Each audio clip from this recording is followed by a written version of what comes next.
But now Mr. Lee Churulich, I guess that's how you pronounce the name, his theme is Reconstructing Our Lives After the Watchtower. Please give a welcome of applause to Mr. Lee Churulich.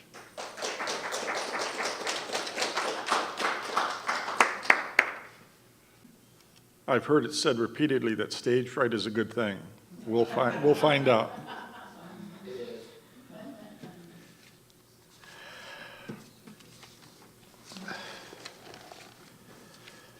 Just a few brief comments on my background.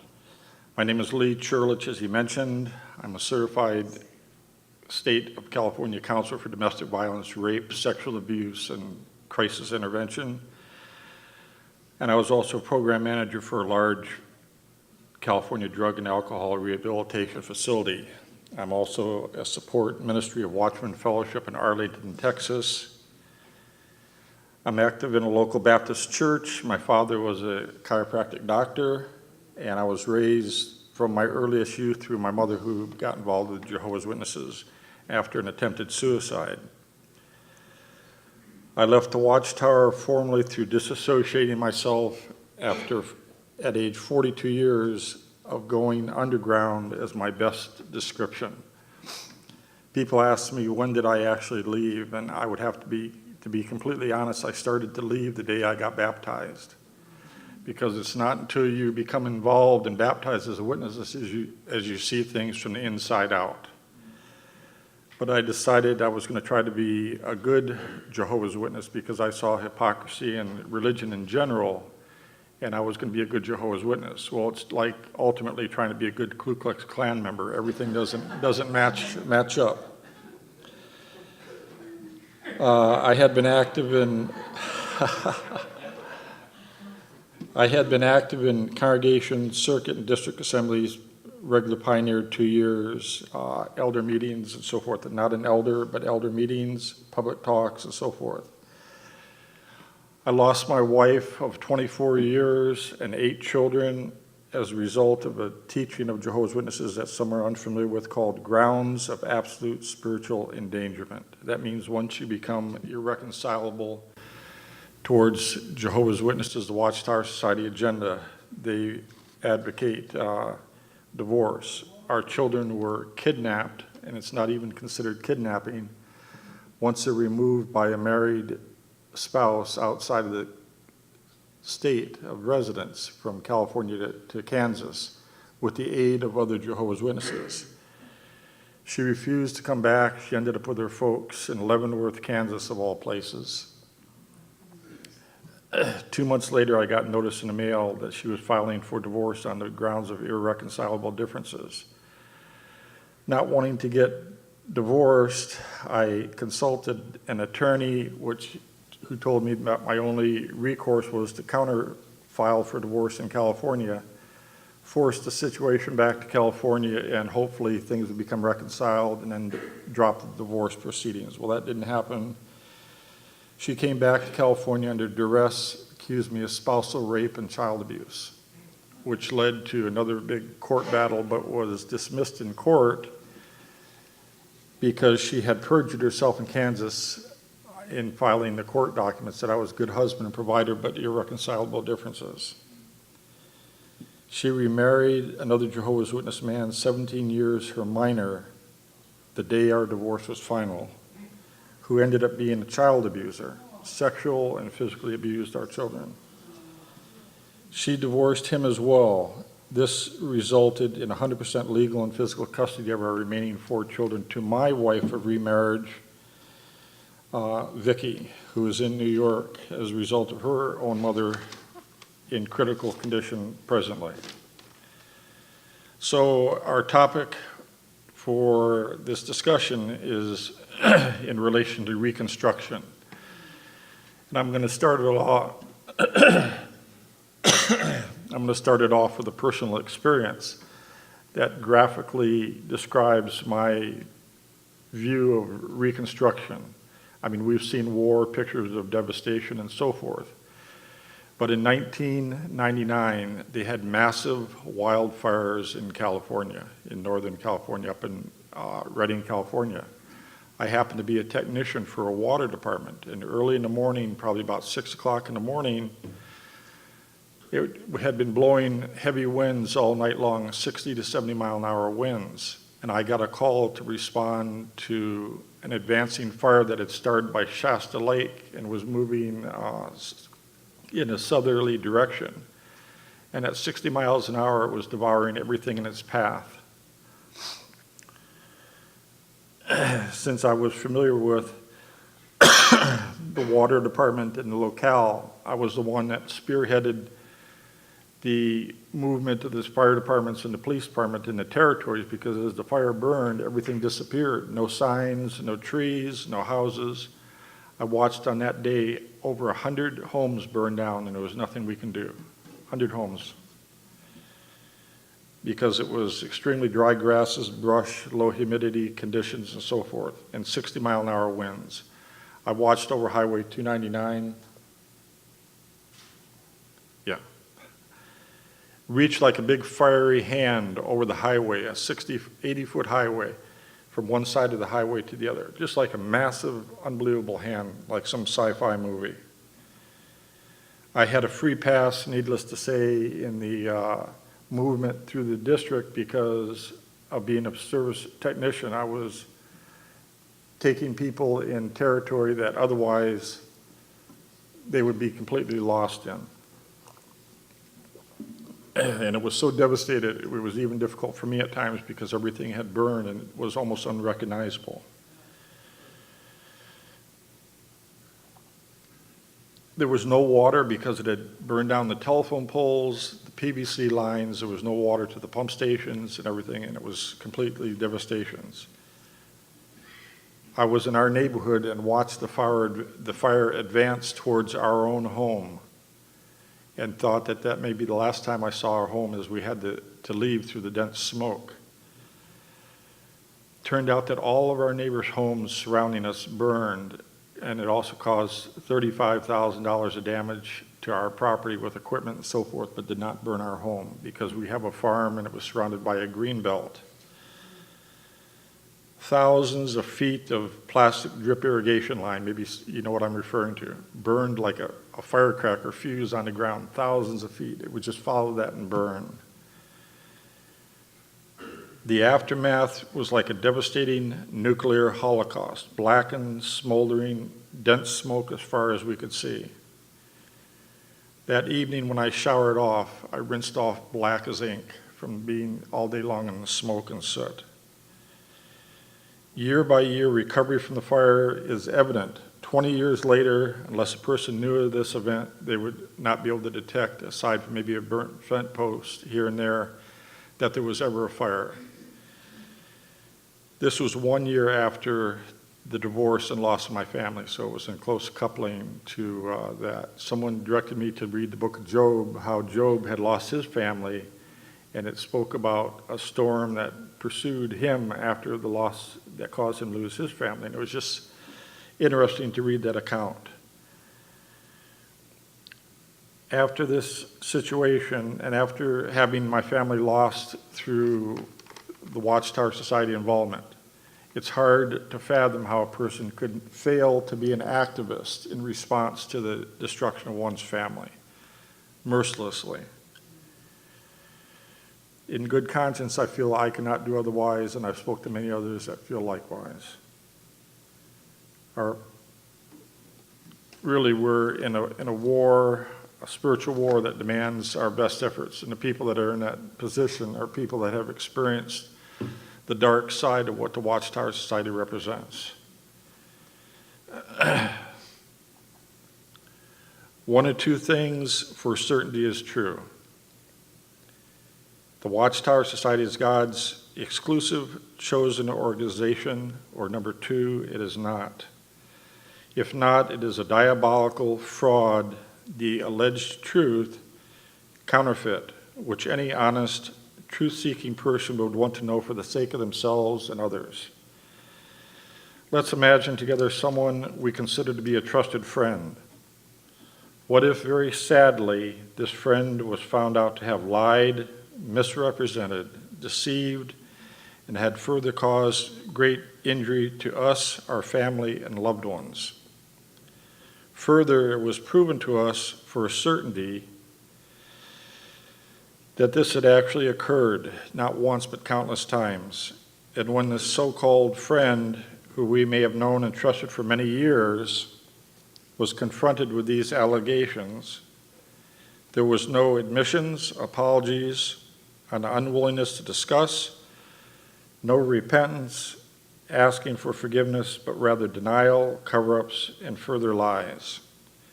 Could we ever again truly trust or remain associated with one we once considered such a friend or organization? If this friend was actually the Watchtower Society, would we really want to know the painful truth, or would we rather continue living in denial and willful ignorance? Most folks, if honest, especially intelligent, mature adults, have an extremely hard time accepting the realization that their involvement with anything that is based on lies, seduction, fraud, and deception, in which possibly many years have been invested along with tremendous resources. Most would agree that if we knew then what we have now learned, we would never have become involved in the first place. No one would argue that a percentage of Watchtower teachings and the agenda was true, that this also applies to other religious groups and so-called Christian cults as well. Neither would a reasonable person fail to recognize that even a very small percentage amount of potent poison mixed with, say, water or food could be lethal or deadly. In this audience, there are many, or there at least are ones in various phases of involvement with the Watchtower Society. With honest questions, doubts are no longer involved. That is why we are here together, encouraging one another. Those of us that are no longer Jehovah's Witnesses, or never were, and have resolved these issues, understand that it is a process requiring varying degrees of time and complicated circumstances. Studies have indicated that the stresses related to separation, divorce, and disassociation, disfellowshipping, are greater than that of death itself, because there is no real closure. Ever think of that before? Ever hear that comment? Good news is that there are now more resources and ministries available than ever before in history. The scriptures with complete assurance tells us for our confidence that our Creator, it is impossible to lie. Collectively, in this very audience, there are hundreds, if not thousands, of years of experience and research to learn from the various trials of others. Please do not hesitate to ask any that you're inclined for support or phone numbers anytime here or later that we'll be happy to render. Some of us have personally lost wives, husbands, families, and loved ones, or have at least been adversely affected or know of others who have been affected in a manner similar. I listened years ago to a program discussing the topic of rehabilitation, of prisons and other programs. The problem,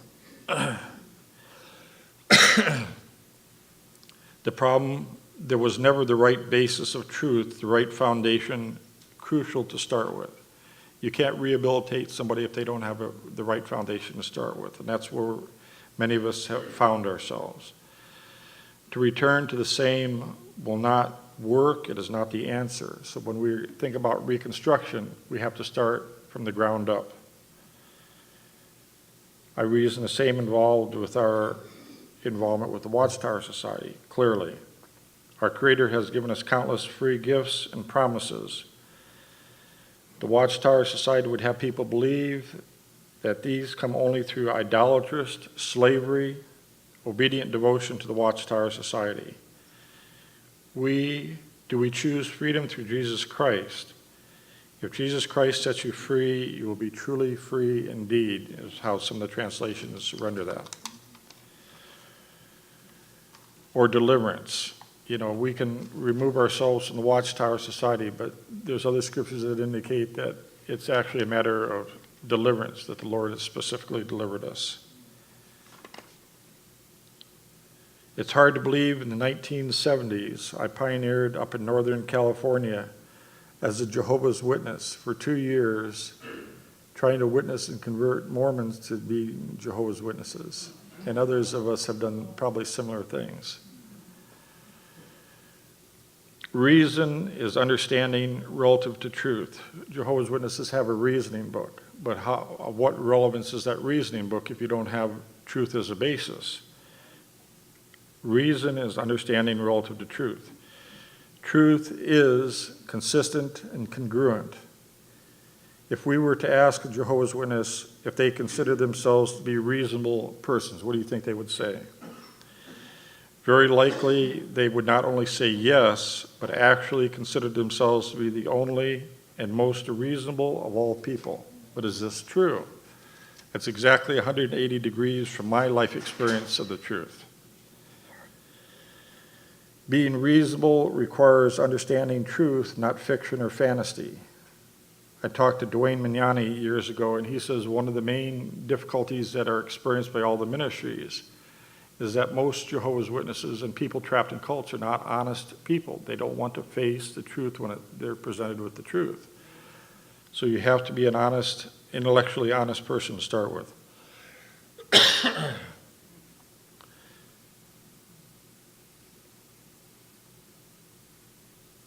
They refuse to discuss the scriptures with anybody that is truly knowledgeable. We do interventions. There's a former circuit overseer by the name of Peter Barnes. I haven't talked to him for years. Anybody know Peter Barnes? And he wrote a book, Out of the Darkness into the Light, and he shared with me how to do interventions, and it's based on the scripture at John chapter 10, verses 12 through 15. And Jehovah's Witnesses ostensibly say that anybody is welcome to come to their alleged Bible studies, really indoctrination programs. So someone that is in studying, but they have doubts and questions, but if they knew a former Jehovah's Witnesses wanted to sit in, they wouldn't allow for that. So we do this kind of on the sly, and they will call, and I will just happen to show up at an appropriate time. And they're already a little cautious because they know that the gig may be up. But that scripture at John 10, 12 through 15 says that the true shepherd will lay his life down for the sheep, but the false shepherd will flee.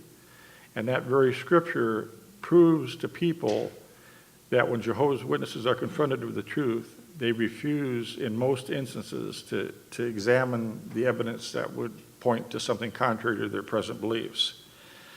And so you start asking questions, indicting, convicting questions that they can't deny, and invariably, in most situations, there's a more mature and a less experienced Jehovah's Witness in the group, and they will say, you seem to know a lot about Jehovah's Witnesses. Have you been a former Jehovah's Witness?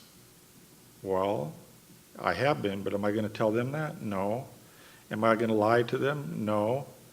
So I say I may have some children that are Jehovah's Witnesses or relatives or someone and divert their attention. But they're already cautious because they know that you know too much for what they're trying to do there and that they're at risk. So you continue to provide information, and then you bring out the information and lay it out right on the table in front of them. And at that point, most often they will up and leave because they know it's not really an entrapment, but it is of sorts. But it's legal and it's ethical spiritually as far as I'm concerned under the circumstances, because they're entrapping people with their lies.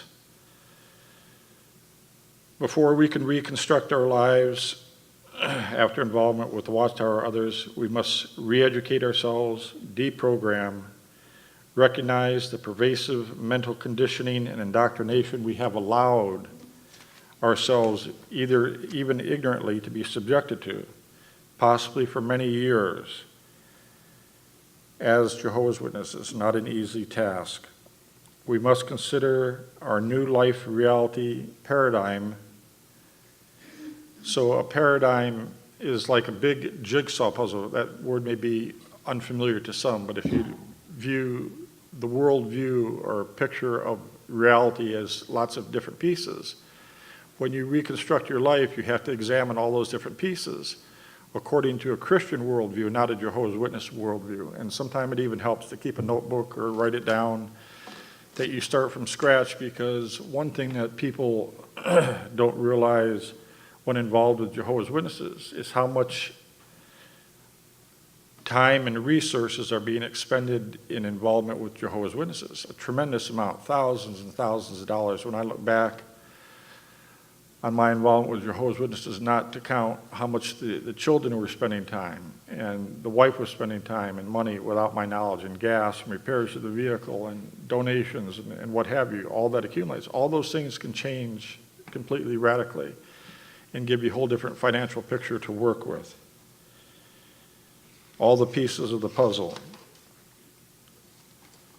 There is an exacting, very popular numerical puzzle. I'm going to spell it. It's called Sudoku. How anybody has ever seen those Sudoku puzzles?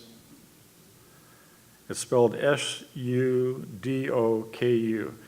And it's very intriguing, and I would say it's even somewhat addictive. A person can become addicted to those. It has 81 squares, 9 horizontal, 9 vertical, and 9 boxes of 9 cubes. And the idea with this puzzle is to make sure there's every number from 1 to 9 in those cubes, as well as horizontally and vertical, without duplicating the number. And they have degrees of difficulty. And some are childlike, and some will make you think about it when you're sleeping. But I mention that because it's very valuable to consider how it helps us to learn to focus on the details. Because when you're working that puzzle, I find they have what are called candidates. And the candidates are the potential numbers that can exist in every box. But out of 81 boxes, you may have 4 candidates for each of the remaining boxes, to where it puts it in the hundreds of different candidates for the potential numbers that can fit in those boxes. And I could look at that puzzle and I just kind of blank out, and I look at it again, and then there's the number. And it's been there all along, but I just can't see it because it's kind of like the forest for the trees. And if you have anybody to blame in the future for involvement with that puzzle, it may be me, but at least you should check it out. Most newspapers have that because it's so popular. And if you really get addicted and you don't know what to do with your time, they have ones that go, instead of from 1 to 9, 1 to 25, and then you could really lose your mind totally. I wish I had something to write on the screen, but I don't have a screen, do I? What do you want? Everybody has a, how could I do that? What do you want to do? I need my pen. I have a pen in my pocket.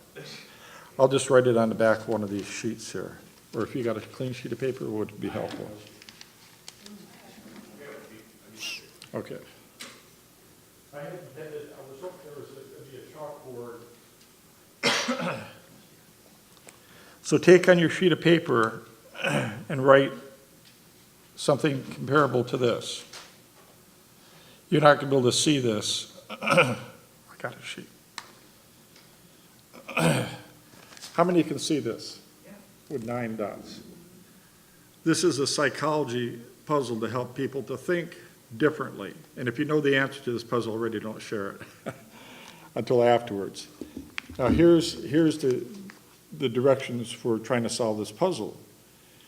Once you put your pen down, you have 4 straight lines with 1 continual motion that will connect all 9 dots. And I'm going to take a drink of water, and I'm going to allow you 60 seconds to try to figure that puzzle out.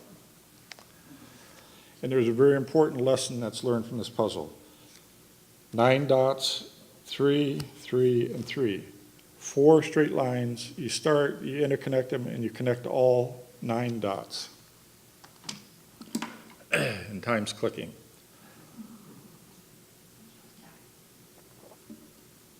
I'm not going to let you go without giving you the solution to that problem. But this teaches a valuable life lesson that we are all subject to conditioning so much that when we hear directions, we perceive them because of our conditioning in society as well as the Watchtower conditioning. Okay, so that's pretty close to 60 seconds, okay? So here we go. Here's the solution to this problem. You start here. 1, 2, 3, 4. Everybody see that? That is called thinking outside the box. There was nothing I said that indicated that you couldn't do that, but because of our conditioning, we tend to think within the framework of within the box. And that's helpful to think relative to Jehovah's Witnesses, because they don't want to cultivate our independent thinking. They don't want to cultivate our... I have it if you want me to put it up on the screen. Oh, okay. You got that, eh? Okay. I got creative. Okay, well, I think most people can see that, but nevertheless. Give me let the thing. Okay, come up well, there. we'll skip back to this as soon as he gets that together. In theory. Do we have freedom in Christ, and for what purpose? What do we use our freedom for? Since freedom and understanding is the opposite of slavery and ignorance, we cannot construct our new lives based on our ignorance of the past. We can, however, and this is important, immediately start rebuilding with a new, stable foundation based on truth. The scripture says that it is in vain that the workers have worked hard on it if the Lord is not the builder of the building, of the foundation. Will that work for you? No, that's not quite it. What is the fourth? Well, that's one of them. There's about 6 or 7 ways to do the puzzle. Oh, is there? I just Okay. Googled it, so I mean, there's one. Okay, well, that's true. That's true. Let's see here. I never looked at, was never shown that other solution. Let's try that one. That's the one I described, right. Well. It's upside down, but nevertheless, Just keep looking at it, but there's ways to do it. Sorry. but once you put your pen down, you don't lift it up. That was one of the criteria for that. But nevertheless, the point is made, is that we need to look at things from different vantage points, because the Watchtower Society does not want us to think for ourselves and be independent. There's actually a comment in studies in the scriptures that says that if a person stops referring to the Watchtower Society information, they will lose the spiritual advantage or something to that effect that they've developed and learned through the Watchtower Society. How many ever, you know what I'm referring to? Okay. And what it boils down to is studying the studies and scriptures is more important. Right, right. We cannot possibly help others to gain freedom until we ourselves are free. That goes without saying. I had often thought, as a Jehovah's Witness, of the seeming futility of trying to keep up with the ever-changing kaleidoscope. Who knows what a kaleidoscope is? A lot of the younger generation may not have seen a kaleidoscope, but they have children's toys that are made out of cardboard, and they have broken pieces of glass in it and so forth. But they also have more elaborate, expensive models of the same device that you hold it up, and as you rotate it, never twice will you have the same picture, because you have the mirrors and so forth in there that give a different reflection. And that's the way I felt it was with the Watchtower Society. It was like trying to climb a well-greased pole with a prize at the top at some country fair. I had that picture come to mind. I never got over the mocking, "What's wrong with you, Lee?" attitude of Jehovah's Witnesses, especially elders, in relation to asking honest, critical, analytical type questions. Our first element of reconstruction is spiritual, is mental, which no one can prevent. Everything else will naturally follow.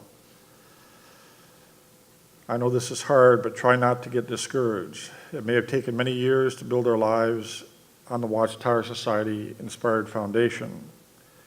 Despite our very best efforts, we cannot achieve paradise here and now. I've heard it even said that spinach is no substitute for salvation. I thought that was a cute little comment. I felt the Watchtower was trying to turn us into some kind of mind-controlled zombies. At times, like when at a district assembly, and maybe some of you heard this, I'm assuming that you have, because this took place some 20 years ago, but there was a district assembly, they said, if God's alleged theocratic organization asked us to jump, our only question should be how high. Anybody ever hear that at a district assembly? That was actually said. I heard it at the district assembly. Well, I did have a few other questions, such as why will we be jumping all together? Will we need to get parachutes, or will they be provided? What about infants, disabled, elderly, and others not able to jump? For how long? Is this some kind of cardio test? Will we be returning? Sorry to be such a pain asking these extra questions. Should we bring our Go Quick bags? Should we notify our employers, unbelieving mates, etc., that we are going jumping? I have even more questions after these are answered. Can we videotape our jumping to document? The scriptures tell us to count the cost before we start a construction or rebuilding project. It is said that you can take a person or an individual out of the country, the world, or the Watchtower Society, but you cannot take the same influence completely out of a person due to the pervasive conditioning without consistent efforts. There's a famous movie, especially the older ones in the audience will recall. It was called Born Free. How many remember that movie, Born Free? Okay. I remember seeing that as a child, about a lion raised in captivity, protected, dependent environment. The lion initially being unable to adjust to a natural, wild environment, because that is all that was ever known, much like a person being controlled, dependent on the Watchtower Society by their agenda. That is not by accident. One of the beauties, for instance, of this math or Sudoku numerical puzzles that we mentioned is that you can prove that you have the correct answer through analysis. The scriptures say you will prove them by their fruits, their works. We must think logically and reason clearly, then we will be confident when applying our own God-given reasoning, thinking abilities, which is consistently discouraged by the Watchtower Society. Cults are considered to be counterfeit groups. This is equivalent to pathology relative to true health. To identify a counterfeit, who do we check with? Expert investigators or mostly janitorial carpet cleaning folks? Haven't we seen counterfeit $5, $10, and $20 bills posted at stores? Haven't we seen that from time to time? Bankers are trained to detect the real from the false. Modern technology is making it increasingly difficult to distinguish. How could the counterfeit truth affect our lives? Taken to logical conclusions, every aspect of counterfeit thinking will destroy a person's family, life, and future.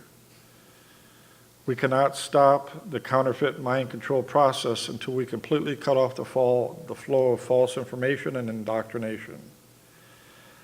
I enjoy jigsaw puzzles very much. The more pieces, the better. Imagine now a very large puzzle with no picture of completed puzzle to guide us, somewhat like involvement with the Watchtower Society. The scriptures, on the other hand, happily give us a visual outline depicting a paradise utopia along with all positive and no negative elements. There's a word that I had heard, but I wasn't sure what it was, so I looked it up. It's called dystopia. And dystopia is exactly the opposite of utopia. Everything dysfunctional, out of order, total chaos. When I think of the Watchtower Society, I think of a dystopia. The scriptures tell us we should not put new wine into old wineskins. Our new life reconstruction requires new wineskins, a fresh start and a new foundation. Futility versus joyful confidence through the guidance of Jesus Christ. Coming out of the Watchtower or similar groups will be our experience, even though it typically involves much turmoil, anguish, and distress. A result of tremendous violation of trust and confidence, ultimately evil demonic influences. Many become fearful and intimidated through isolation. Jehovah's Witnesses, most of us recognize, will not discuss the scriptures with anybody that is not allegedly teachable. That is, in reality, exhibits a willingness to submit to unquestioning indoctrination by the Watchtower Society. Keep our focus, avoid as much as possible distractions. The joy of Christian freedom can and should be part of our daily lives. The scriptures underscore the crucial preventive importance of not being unevenly yoked with an unbeliever. To a Jehovah's Witness, they consider themselves to be the believers and Christians the unbelievers, 180%, 80 degrees, the opposite of the truth. It is very difficult to leave the Watchtower as an unmarried person, how much more so if married with children and other dependents. So in summary, if you think I could be of help, or anybody in the audience, don't hesitate to communicate with us. I'd be happy to give my phone number out, and you can call if you desire. Number one, understand what got us involved in the Watchtower system to start with. Number two, address each part of the puzzle and address and adjust as necessary. Number three, prepare as well thought out an Exodus game plan as possible. Number four, carefully carry out reconstructive life changes in writing if that is more helpful. 5, keep praying and recognize we do not have 100% of the answers. Be open and reasonable to further understandings. The Watchtower would like to have a person believe opposing the Watchtower Society represents the unforgivable sin, and that anybody that turns against the Watchtower Society is part of the Antichrist. There's scriptures that they have had in their publications that state that. And my final comment would like to share a short experience we had in court that underscores the depth of deception that is being dealt with by Jehovah's Witnesses. We were in court, and I had subpoenaed elders, and I had subpoenaed the children's mother because there was lies and so forth that left me in a position that I had to make a defense for myself. The judge was a Christian woman, about 40 years old, very acute and, astute and helpful throughout all the court proceedings. We got involved in our court proceedings about half an hour, and she says, we're going to have to take a short recess. And she looked at me and shook her head. I didn't know what to think. What was happening.